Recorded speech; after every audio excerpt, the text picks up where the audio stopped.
Era una vibrante noche de marzo de 2025, y Valencia resplandecía bajo el resplandor de las fallas, la fiesta que convertía la ciudad en un espectáculo de fuego, color y vida.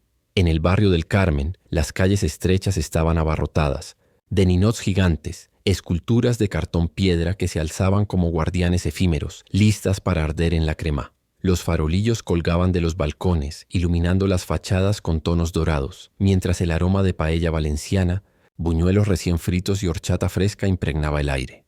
Los músicos callejeros tocaban jotas y pasodobles, sus notas mezclándose con los petardos que estallaban en las plazas, y las falleras desfilaban con trajes de seda bordada, sus peinetas brillando bajo la luz de las hogueras. Los niños corrían, con bengalas, y los vecinos brindaban con vasos de mistela, celebrando la efervescencia de una ciudad que vivía para quemar y renacer. Pero en lo alto de un rascacielos en la avenida de las Cortes Valencianas, lejos del bullicio, Álvaro Morales, de 42 años, permanecía aislado en su propio mundo. Sentado en una mesa para dos en un restaurante exclusivo del piso 50, removía un vaso de coñac de 30 años, su mirada perdida en el horizonte de Valencia. Las luces titilantes de la ciudad, desde el puerto hasta la ciudad de las artes y las ciencias, parecían burlarse de él, cada una un destello de vidas llenas de propósito y conexión, mientras él cenaba solo, rodeado de lujo, pero atrapado en un vacío que ninguna fortuna podía llenar.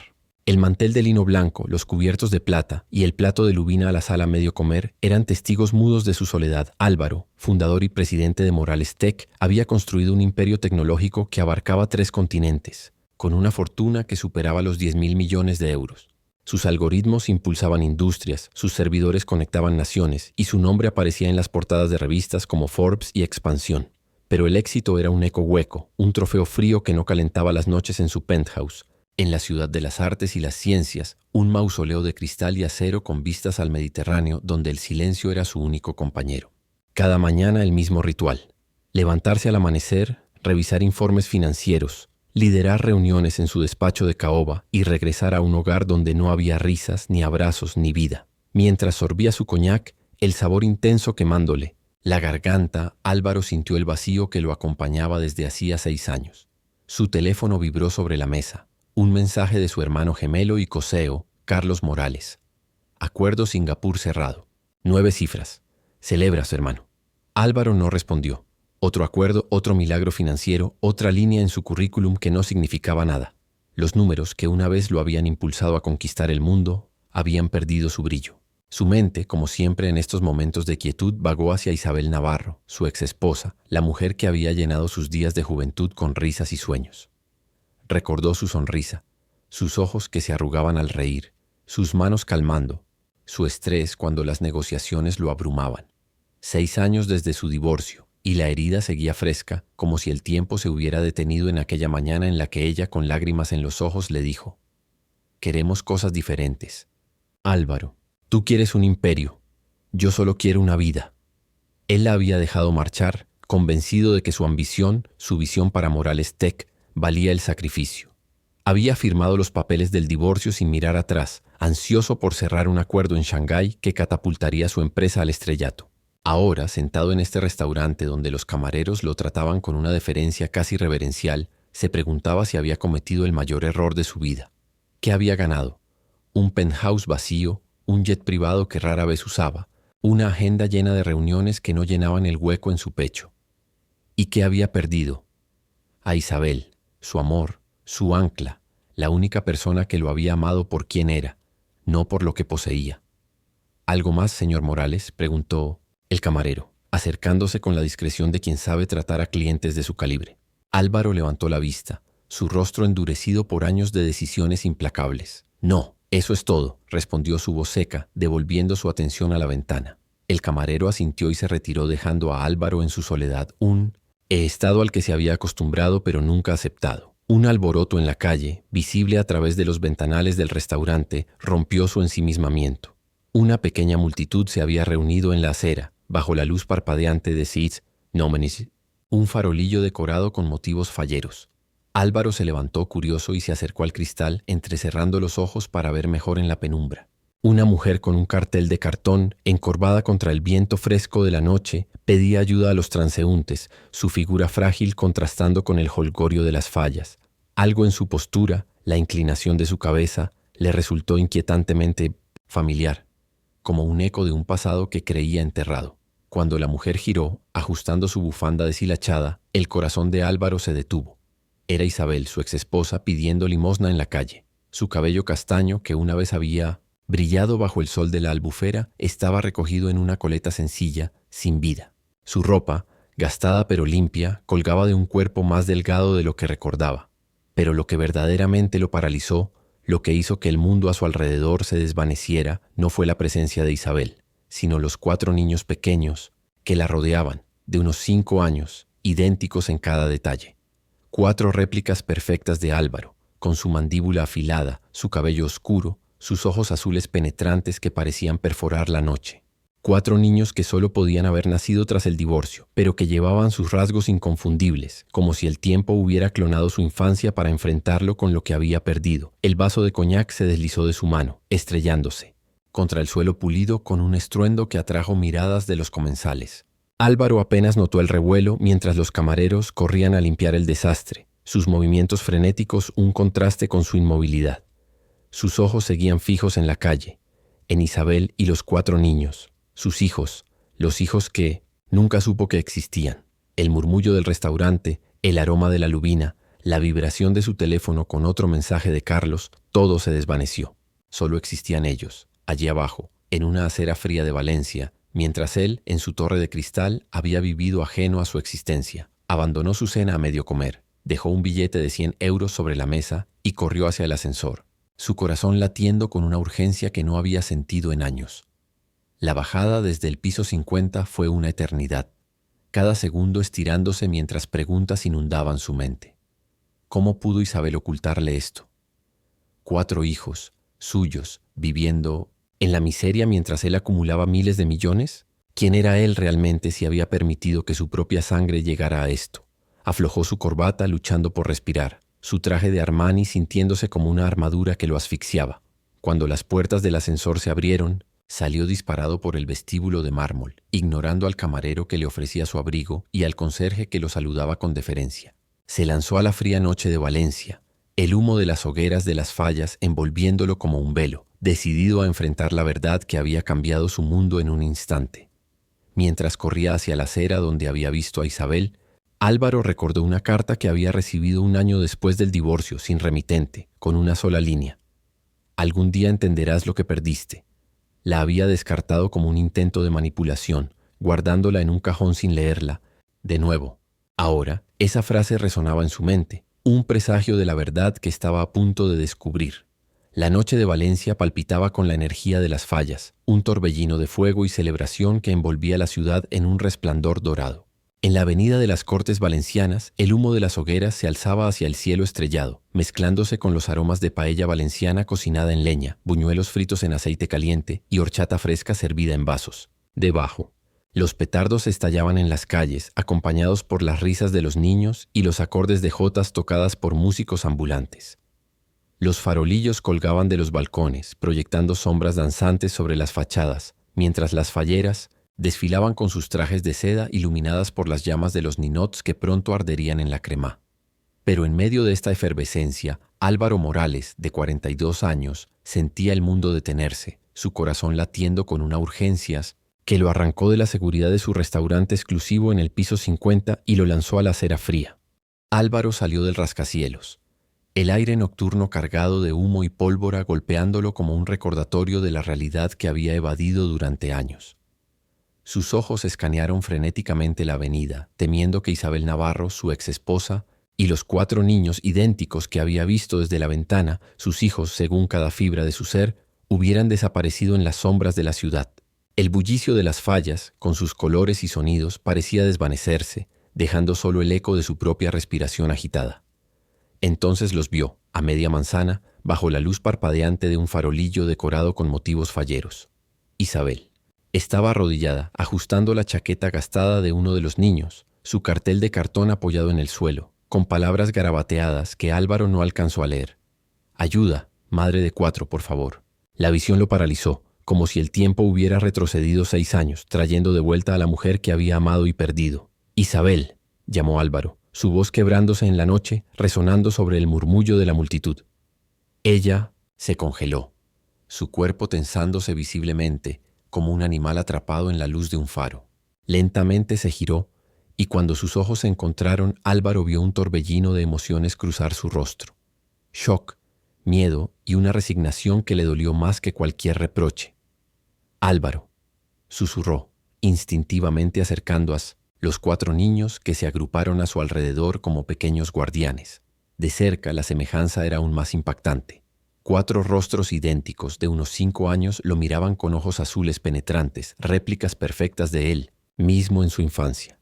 Sus mandíbulas afiladas, su cabello oscuro, incluso la forma en que uno de ellos, ligeramente más alto, alzaba la barbilla en un gesto protector, eran ecos de Álvaro, como si el destino hubiera tallado su ADN en estos pequeños seres. El niño más alto dio un paso al frente, su postura defensiva recordando a Álvaro su propia infancia cuando protegía a su hermano gemelo, Carlos, de las burlas en el patio de la escuela. ¿Estás bien, mami?, preguntó su voz firme a pesar de su edad sin apartar la vista de Álvaro. Sí, Jaime, respondió Isabel, su voz suave pero cargada de tensión. Es un viejo amigo. La palabra amigo cortó a Álvaro como un cuchillo, pero entendió su cautela.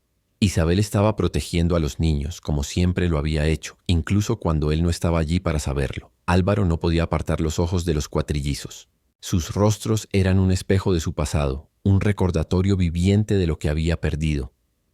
Son míos, dijo, no como pregunta, sino como una certeza que le quemaba el pecho. Isabel apretó los labios, su expresión endureciéndose, una mezcla de orgullo y desafío que él conocía tan bien. No aquí, Álvaro, dijo, su voz baja pero firme. Necesitamos hablar en otro lugar.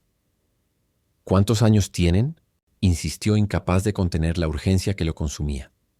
5, respondió ella, su voz apenas audible, sus ojos esquivando los de él.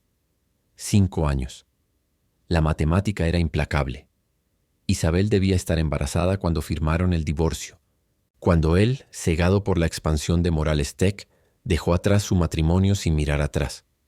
¿Por qué no me lo dijiste? Su voz se quebró, cargada de dolor y confusión, un grito silencioso contra los años perdidos. Isabel miró a los niños que observaban la escena con una mezcla de curiosidad y confusión.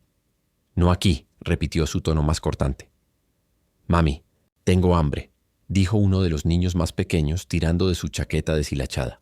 Las palabras, pronunciadas con la inocencia de un niño, golpearon a Álvaro como un puñetazo. Sus hijos, sus propios hijos, tenían hambre mientras él cenaba foie gras y coñac en un restaurante donde una comida costaba más que el alquiler mensual de muchas familias. La culpa lo atravesó, una daga que cortaba más profundo que cualquier pérdida financiera. Venid conmigo, dijo, su voz firme a pesar del temblor en su interior. Todos, por favor.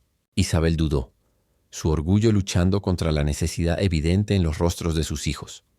Álvaro suavizó su tono casi suplicando. Solo cena, Isabel, y luego hablamos. Tras un silencio que pareció eterno, Isabel asintió, sus hombros cayendo ligeramente, como si la resistencia la hubiera agotado.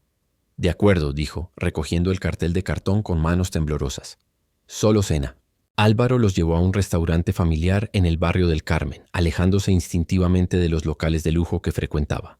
El lugar, con mesas de madera y paredes decoradas con azulejos valencianos, olía a arroz al horno y horchata, un contraste cálido con la frialdad del rascacielos donde había estado minutos antes. Sentados en una mesa apartada, los cuatrillizos, Jaime, Lucas, Mateo y Daniel, devoraban platos de fideuá con entusiasmo infantil, sus rostros iluminados por la alegría simple de una comida caliente. Isabel apenas tocaba su paella, sus ojos vigilando a Álvaro y los niños, como si temiera que este momento fuera una ilusión que se desvanecería. Son buenos comedores, dijo Álvaro, buscando romper el hielo, su voz torpe en un escenario tan alejado de las salas de juntas. Isabel esbozó una pequeña sonrisa a pesar de sí misma. Son niños en crecimiento, respondió, su tono suavizándose por un instante. Los niños, ajenos a la tensión, charlaban entre ellos, sus voces llenando el espacio con risas y preguntas. ¿Por qué te pareces a nosotros, señor?, preguntó Daniel, el más callado, con una mirada penetrante que desarmó a Álvaro. Sus ojos azules, idénticos a los suyos, parecían ver más allá de la fachada que había construido durante años. Álvaro sintió un nudo en la garganta, mirando a Isabel en busca de guía. A veces las personas se parecen por casualidad, respondió la mentira amarga en su lengua, pero necesaria para proteger a los niños por ahora. Isabel le lanzó una mirada de gratitud indicando que era lo correcto. «Niños», dijo Isabel cambiando de tema con una sonrisa forzada. «¿Queréis un flan de postre?» La pregunta desvió la atención y los cuatrillizos se lanzaron a discutir sabores con la camarera, sus voces llenas de entusiasmo. Cuando los niños se levantaron para ver un acuario decorativo en la entrada del restaurante, atraídos por los peces tropicales, Isabel y Álvaro quedaron solos en la mesa, el murmullo del local amortiguando su conversación. «Pregúntalo que necesites», dijo ella, su voz baja, sus manos apretando la servilleta como si fuera un ancla. «¿Cuándo supiste que estabas embarazada?», comenzó Álvaro, su tono cargado de urgencia contenida. Isabel bajó la mirada, sus dedos trazando círculos en la mesa. «3 semanas después del divorcio», respondió, su voz apenas audible. «Intenté decírtelo. Llamé 3 veces a Sasei, tu oficina. Tu asistente dijo que estabas demasiado ocupado para llamadas personales». Álvaro sintió un golpe físico, como si el suelo bajo él se hubiera desmoronado. Recordaba a su antigua asistente, Clara, que protegía su tiempo con Poets Celo durante la expansión asiática de Morales Tech, filtrando todo lo que no fuera esencial. «Nunca recibí esos mensajes», dijo, su voz quebrada, una mezcla de incredulidad y culpa. «¿Habría importado?», replicó Isabel, sus ojos encontrando los de él por primera vez, brillantes con una mezcla de dolor y desafío. «Estabas construyendo un imperio, Álvaro, no una familia». Las palabras lo atravesaron, cada una un eco de la verdad que había evadido durante años. «No sabes lo que habría elegido», dijo, su voz temblando. «No lo sé». Isabel rió, una risa amarga que resonó en el espacio entre ellos. «El día que firmamos los papeles, estabas al teléfono cerrando un trato antes de que la tinta secara. ¿Qué familia habría encajado en esa vida?». Álvaro quiso negarlo, pero no pudo. Había priorizado Morales Tech, su ambición, su imperio, sobre todo lo demás. Y ahora, frente a él, estaba la consecuencia. Isabel, agotada pero desafiante, y 4 niños que llevaban su rostro pero no su apellido. Antes de que pudiera responder, los cuatrillizos regresaron, sus rostros iluminados por el acuario. «Hay un pez que se hincha como balón», exclamó Mateo, el más soñador, mientras sí, Jaime, el protector, se aseguraba de que sus hermanos se sentaran. Isabel forzó una sonrisa, retomando su papel de madre. «Es hora de irnos, pequeños», dijo, recogiendo sus cosas. «Mañana es un día largo». Álvaro se levantó, su mente acelerada. «Oceanographic mañana», propuso, casi suplicando. «A las 10 es 0. Dejadme llevaros. A los niños les encantará». Isabel dudó, su orgullo luchando contra el entusiasmo evidente en los rostros de sus hijos. «Veremos», dijo, su tono cauteloso, y se marchó con los niños, dejando a Álvaro en la puerta del restaurante, el eco de sus risas infantiles resonando en su corazón. Esa noche, de vuelta en su penthouse, Álvaro se sirvió otro coñac, mirando las luces de Valencia desde su ventana. La ciudad, con su resplandor fallero, parecía más viva que nunca, pero él se sentía más solo que en años. Las imágenes de Jaime, Lucas, Mateo y Daniel, sus hijos, lo perseguían. Sus rostros un espejo de lo que había perdido. Su teléfono vibró nuevamente. Otro mensaje de Carlos. «¿Dónde estás?». La prensa pregunta por Singapur. Álvaro ignoró el mensaje, su mente atrapada en una carta que había recibido un año después del divorcio, sin remitente, con una sola línea. «Algún día entenderás lo que perdiste». La había descartado como un intento de manipulación, guardándola en un cajón sin leerla de nuevo. Ahora esa frase resonaba como un presagio. Llamó a su investigadora privada, Ana Torres, su voz tensa. «Necesito todo sobre Isabel Navarro, de unos 40 años en Valencia. Tiene cuatrillizos de 5 años. Quiero saber dónde vive, cómo vive, todo». Ana, profesional como siempre, prometió resultados en horas, pero antes de colgar, añadió algo que lo dejó helado. «Señor Morales, hay más». Su asistente en 2018, Clara, fue sobornada con 50.000 euros por su hermano, Carlos, para bloquear las llamadas de Isabel. Temía que un escándalo familiar dañara las acciones de Morales Tech. Álvaro sintió una furia fría recorrerlo, su mano apretando el vaso hasta que los nudillos se blanquearon. Carlos, su gemelo, su socio, su sangre, había ocultado la existencia de sus hijos para proteger la empresa.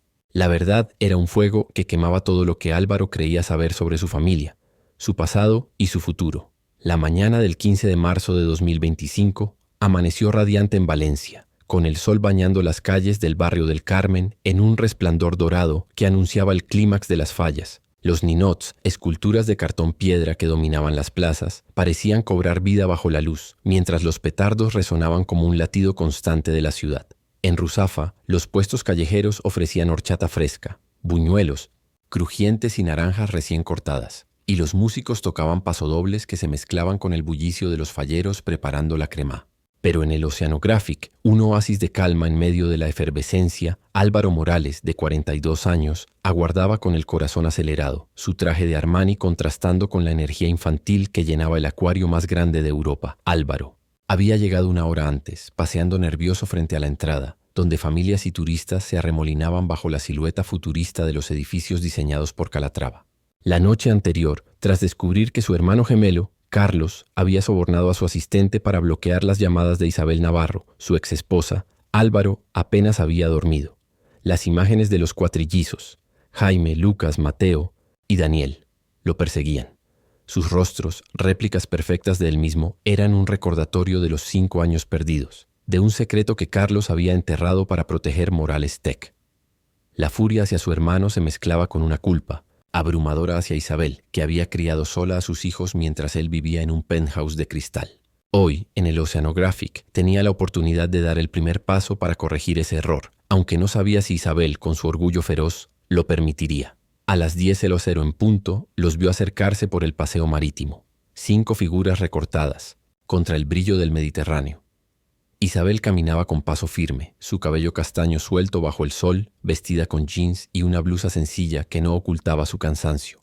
Los cuatrillizos, con chaquetas azules a juego, corrían delante, sus risas resonando como campanas. Jaime, el protector, lideraba asegurándose de que sus hermanos no se alejaran demasiado. Lucas, el curioso, señalaba las gaviotas con preguntas interminables. Mateo, el soñador, tarareaba una melodía, perdido en su mundo. Daniel, el observador, caminaba más cerca de Isabel, su mirada fija en Álvaro desde la distancia. «Señor Morales», exclamó Lucas al verlo, corriendo hacia él con entusiasmo infantil. Álvaro sonrió, sorprendido por la calidez del saludo, aunque Jaime lo observó con desconfianza, sus brazos cruzados en un gesto que evocaba al propio Álvaro en su juventud. «Hola, Lucas», dijo, agachándose para estar a su altura. «Podéis llamarme Álvaro, si queréis». Isabel, acercándose, asintió ligeramente, su expresión cautelosa pero no hostil. «Llegas temprano», comentó, su voz neutra. «No quería haceros esperar», respondió Álvaro, notando la fatiga en sus ojos, un recordatorio de la vida que había llevado sin él. El Oceanographic, con sus túneles de cristal y acuarios, iluminados, era un paraíso para los niños. Jaime se detuvo frente al tanque de tiburones, fascinado por su fuerza. «¿Son más rápidos que un coche?», preguntó mirando a Álvaro. «Casi», respondió él impresionado por su curiosidad. Lucas, ajustando sus gafas imaginarias, bombardeó a un guía con preguntas sobre los corales. «¿Por qué brillan? ¿Son plantas o animales?». Mateo, soñando despierto, inventó una historia sobre un delfín que salvaba barcos, mientras Daniel, con su sensibilidad innata, señaló un pez ángel. «Frunce el ceño como tú, Álvaro», dijo, su voz suave pero directa. Álvaro rió, desarmado. «Mi padre decía lo mismo de mí», admitió, sintiendo una conexión que iba más allá de las palabras. Isabel observaba desde la distancia, sus manos apretando el asa de su bolso gastado. Álvaro notó su reticencia, pero también un destello de alivio al ver a los niños felices. Durante un descanso en la cafetería, mientras los cuatrillizos compartían un vaso de horchata, Álvaro se acercó a ella. «Gracias por venir», dijo su voz baja. «Sé que no es fácil para ti». Isabel lo miró, sus ojos oscuros cargados de emociones contenidas. «No lo hago por ti», respondió. «Lo hago por ellos. Nunca han tenido un día como este». Las palabras, dichas sin malicia, lo golpearon como un recordatorio de su ausencia. Álvaro tomó aire, decidido a enfrentar la verdad. «Isabel, sobre lo que dijiste anoche, ¿por qué no seguiste intentando contactarme?». Ella bajó la mirada, sus dedos trazando círculos en la mesa. «Lo hice», confesó, su voz apenas audible. «Después de que nacieran, envié una carta a tu oficina. Quería que conocieras a tus hijos, no por dinero, sino porque merecían un padre. Pero Carlos respondió diciendo que no querías saber de nosotros, que estabas demasiado ocupado». Álvaro sintió una furia helada recorrerlo, sus manos apretándose en puños. Carlos, su gemelo, no solo había bloqueado las llamadas de Isabel durante el embarazo, sino que había interceptado su carta, enterrando la existencia de sus hijos para proteger la imagen de Morales Tech. No lo sabía, dijo, su voz temblando. Te juro que no lo sabía. Isabel lo estudió buscando sinceridad en sus ojos. ¿Habría cambiado algo? Preguntó, su tono más suave pero cargado de dolor. Tu vida era tu empresa, Álvaro. ¿Dónde habríamos encajado nosotros? La pregunta lo dejó sin palabras, un eco de las discusiones que habían roto su matrimonio. Antes de que pudiera responder, Jaime se acercó, sosteniendo un folleto del Oceanographic. Álvaro, ¿podemos ver los delfines otra vez?, preguntó, su desconfianza dando paso a una curiosidad tentativa. Por supuesto, dijo Álvaro, agradecido por la interrupción, aunque la conversación con Isabel seguía pesando en su pecho. Durante las siguientes semanas, Álvaro se convirtió en una presencia constante, siempre con el permiso de Isabel. Visitaba el pequeño apartamento de Ruzafa donde vivían, trayendo lápices de colores para Jaime, que dibujaba barcos con precisión militar, libros de ciencia para Lucas, que soñaba con ser astrónomo, cuentos de aventuras para Mateo, que inventaba historias de piratas, y partituras de jotas para Daniel, que tarareaba melodías con una sensibilidad que recordaba a Isabel. Aprendió sus mundos. Jaime lideraba con una fuerza protectora. Lucas analizaba con una mente incansable. Mateo soñaba con horizontes lejanos. Daniel sentía con un corazón abierto. Cada interacción era un paso hacia la redención, pero también un recordatorio de los años perdidos. Sin embargo, la paz era frágil. Carlos, al enterarse de las visitas, confrontó a Álvaro en su despacho en la Ciudad de las Artes y las Ciencias, un espacio de cristal y acero que reflejaba su ambición. «¿Estás loco?», dijo, su voz afilada como un cuchillo. «Esas niños no son tu responsabilidad. Reconocerlas será un escándalo que hundirá nuestras acciones». Álvaro, conteniendo su furia, respondió: «Son mis hijos, Carlos. Y no, permitiré que los alejes de mí». Carlos, con una sonrisa fría, cambió de táctica. «Si insistes, buscaré la custodia. Una madre en la calle y un soltero obsesionado con el trabajo no son aptos para criar a 4 niños». La amenaza, pronunciada con la precisión de un negociador, encendió una chispa de miedo en Álvaro, pero también una determinación feroz. «Inténtalo», dijo, su voz baja pero firme, «y expondré cada maniobra tuya, desde el soborno hasta tus mentiras». Esa noche, en el balcón de su penthouse, Álvaro miró las luces de Valencia, las hogueras de las fallas ardiendo en la Paix, distancia. La carta anónima que había guardado años atrás, «Algún día entenderás lo que perdiste», parecía ahora una profecía. Jaime, Lucas, Mateo y Daniel no eran solo sus hijos, eran su oportunidad de ser algo más que un magnate. Pero para ganarse su lugar en sus vidas, tendría que enfrentar a Carlos, a Isabel y a sí mismo, un desafío mayor que cualquier acuerdo multimillonario. El otoño de 2025 envolvía Valencia en un manto de hojas doradas y ocres, y el aire fresco de abril llevaba el perfume de los naranjos en flor desde los huertos cercanos hasta las calles de Ruzafa. Las plazas del barrio, aún marcadas por las cenizas de las fallas de marzo, se llenaban de vecinos compartiendo buñuelos y horchata en los cafés, mientras los músicos tocaban jotas suaves en las esquinas.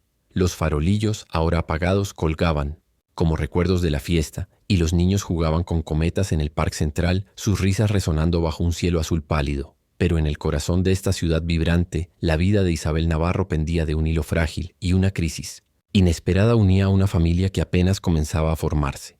Isabel, de 40 años, había encontrado una rutina precaria tras aceptar la presencia de Álvaro Morales, su exesposo, en la vida de sus cuatrillizos, Jaime, Lucas, Mateo y Daniel. Su trabajo como diseñadora gráfica freelance, combinado con las visitas regulares de Álvaro, ofrecía una estabilidad que no había conocido en años. Los niños, de 5 años, se adaptaban a su amigo Álvaro, cuyos ojos azules y gestos familiares los intrigaban. Jaime, el protector, seguía desconfiando, pero aceptaba los lápices que Álvaro traía para sus dibujos. Lucas, el curioso, bombardeaba a Álvaro con preguntas sobre tecnología. Mateo, el soñador, compartía historias inventadas, y Daniel, el sensible, tarareaba melodías que Álvaro le enseñaba.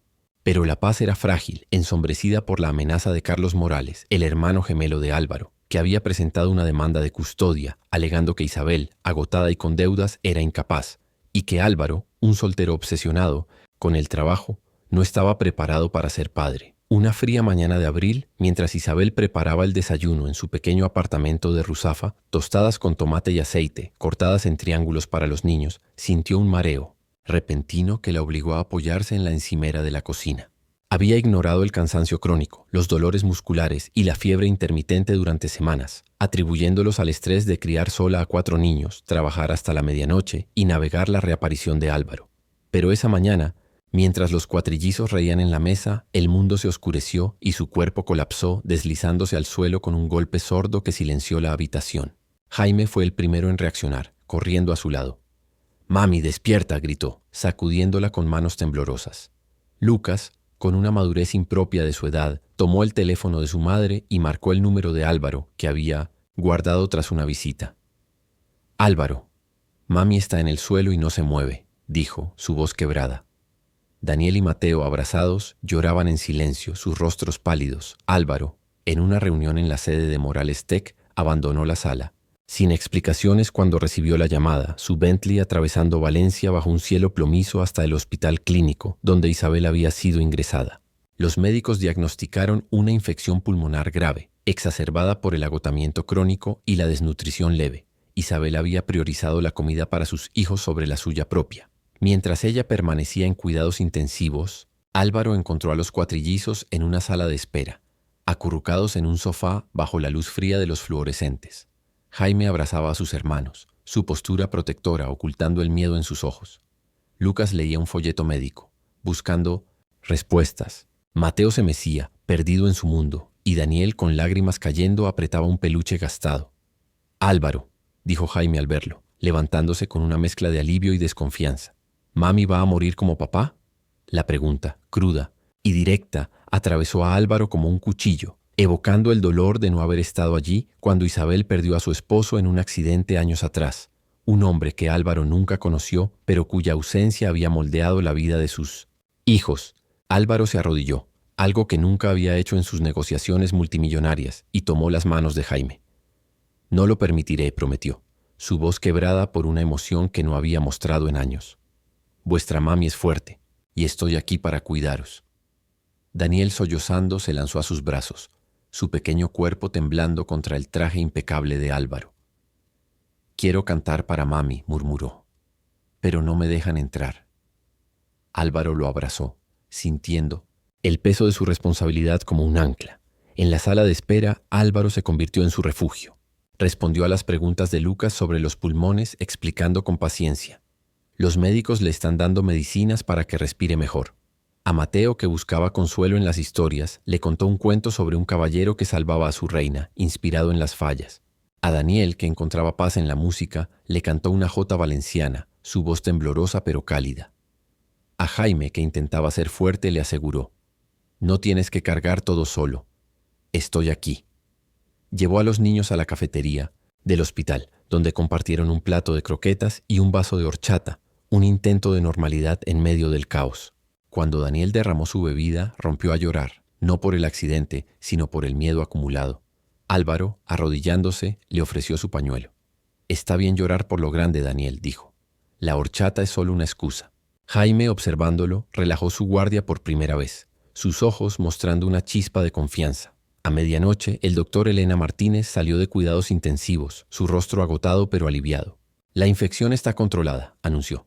«Isabel está estable, pero las próximas 24 horas son críticas».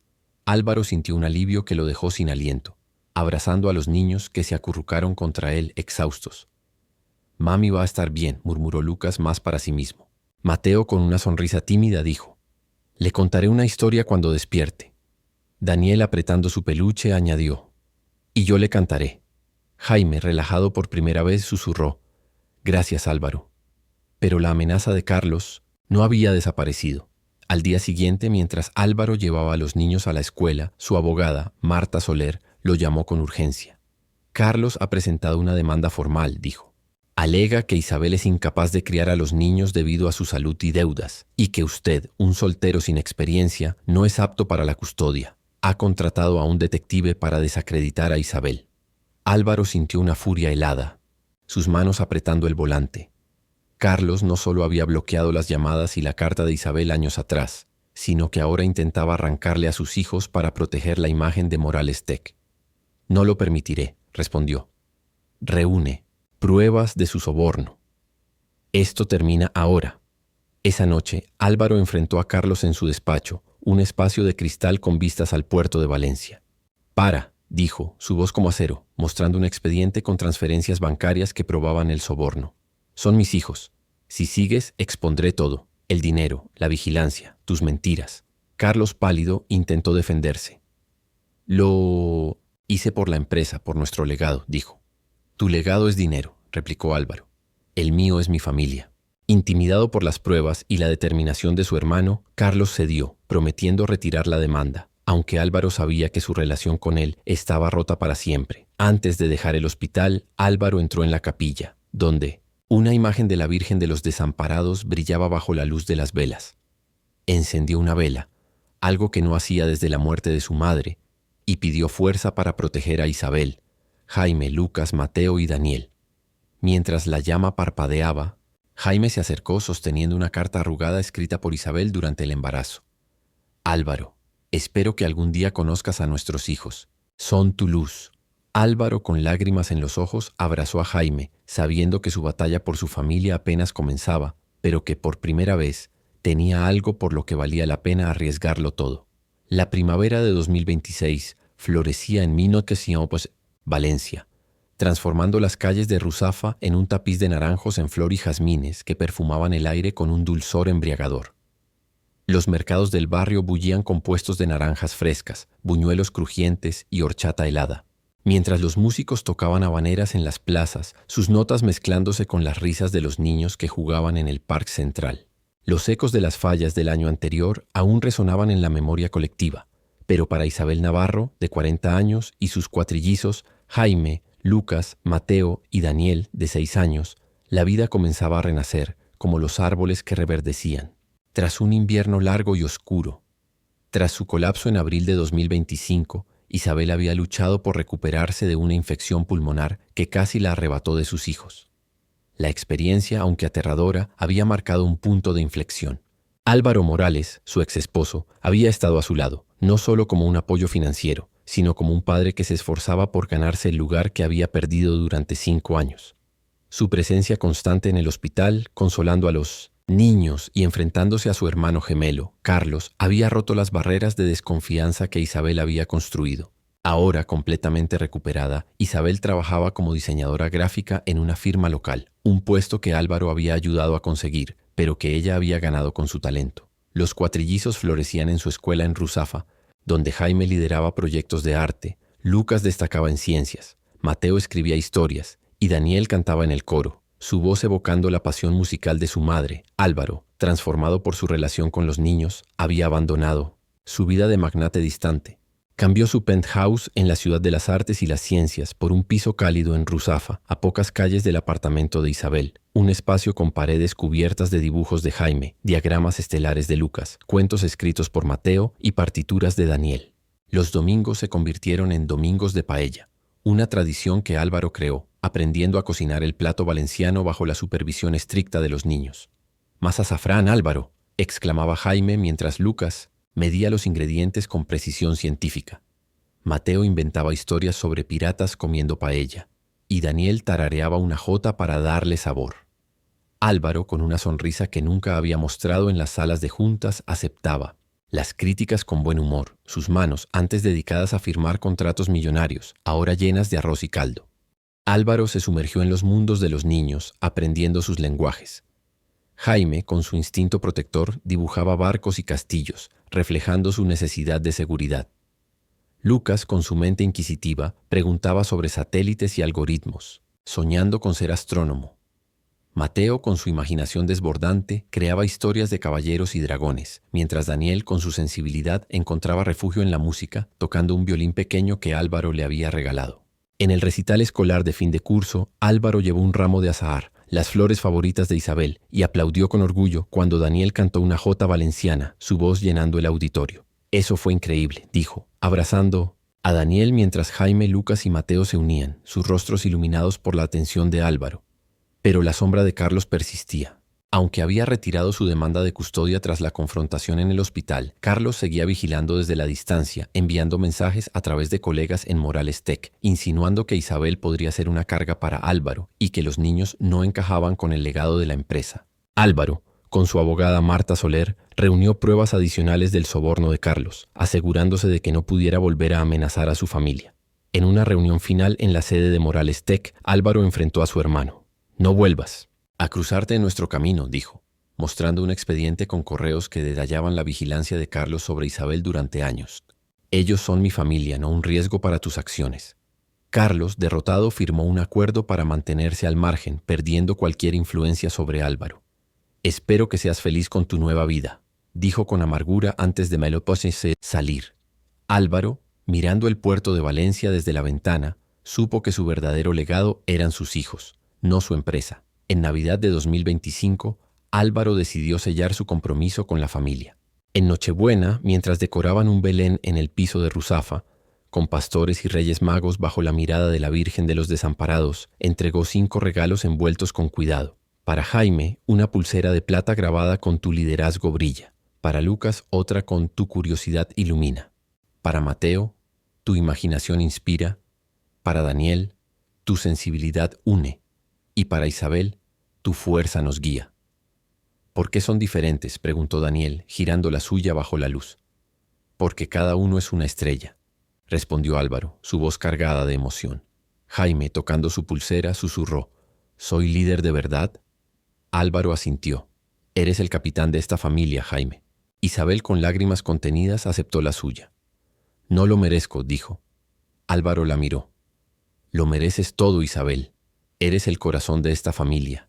Esa noche, mientras los niños cantaban campana sobre campana y comían turrón, Álvaro compartió un recuerdo de su infancia. «Cuando tenía vuestra edad, mi madre me llevaba a las fallas. Decía que las hogueras nos enseñan a dejar ir lo viejo para empezar de nuevo».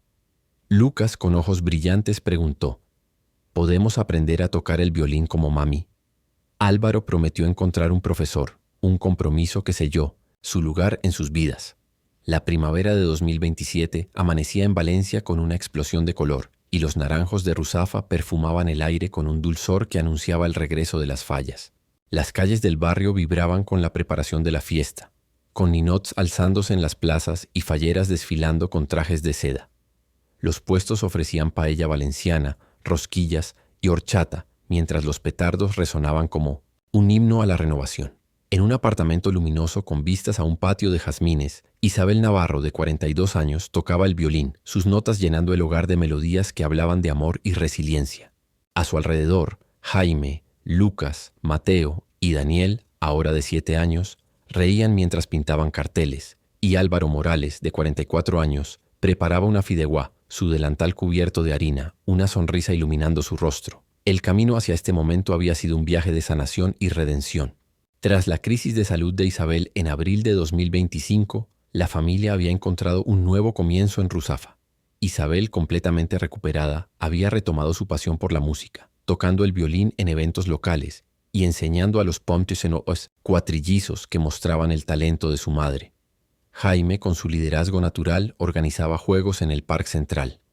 Lucas, con su mente inquisitiva, ganaba premios en ferias de ciencias.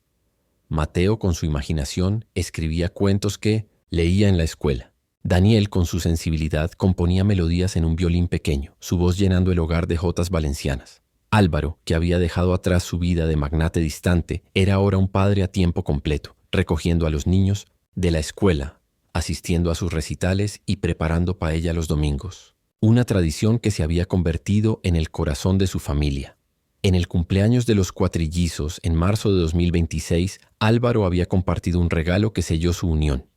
Un álbum de fotos restauradas, desde su infancia con Carlos, hasta sus días con Isabel en la Albufera. «Vuestro papá quería que conocierais estas historias», dijo, mientras los niños hojeaban las imágenes, riendo al ver a un joven Álvaro con un violín que nunca tocó. Isabel, con lágrimas de gratitud, añadió: «Gracias, Álvaro, por ser su padre». Ese día los niños lo llamaron papá por primera vez, un momento que lo conmovió hasta las lágrimas. La Fundación Jaime, Lucas, Mateo y Daniel creada por Álvaro en 2026, se convirtió en un faro de esperanza para niños necesitados en Valencia. Jaime diseñaba carteles con sus dibujos, Lucas organizaba talleres de ciencia, Mateo escribía historias para los niños y Daniel cantaba en eventos benéficos, su voz llenando auditorios de alegría. Sé lo que es no tener un hogar seguro, dijo Jaime en un taller, su voz firme, pero el amor siempre encuentra un camino. Álvaro, viendo a su familia transformar vidas, sintió un orgullo que superaba cualquier logro en Morales Tech. Carlos, tras su derrota en 2026, se alejó de la familia, enviando un último mensaje. Espero que seas feliz. Álvaro, al leerlo, sintió alivio, pero también tristeza por el hermano que había elegido el poder sobre el amor. El detective contratado por Carlos confirmó que no había pruebas contra Isabel, cerrando el capítulo de las intrigas. Solo encontré a una madre que dio todo por sus hijos, dijo. En marzo de 2027, durante las fallas, la familia se reunió en la plaza del ayuntamiento bajo un cielo lleno de petardos.